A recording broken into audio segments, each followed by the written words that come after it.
Dėkoju, žodis poniai Andrikienei. 2 minutės. Ačiū pirmininkė. Noriu pasveikinti Prancūziją, puikiai pirmininkavusią šį pusmetį. Pasaulio finansų krizė, Rusijos Gruzijos karas, ES-Kinijos santykiai – tai tik keli iššūkiai, šio pusmečio kontekstas. Ir reikia pripažinti, Prancūzija efektyviai ir efektingai atliko ES pirmininkės vaidmenį.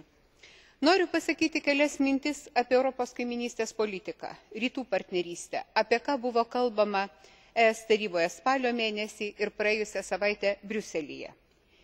Įvykiai Gruzijoje ryškus pavyzdys, kaip Europos Sąjunga gali veikti įvykių epicentre, kaip gali rezultatyviai juos įtakoti ir svarbiausia, kokia vieninga ir solidari gali būti Europos Sąjunga.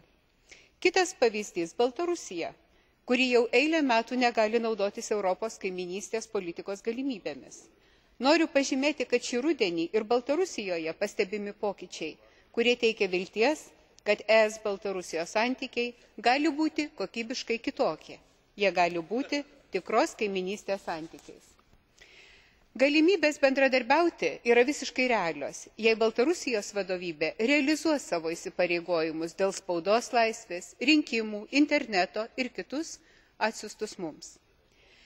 Šiandien prezidentas Sarkozy pasakė, cituoju, aš pabandžiau pajudinti Europą, tačiau per pastarąjį pusmetį Europa pakeitė mane patį.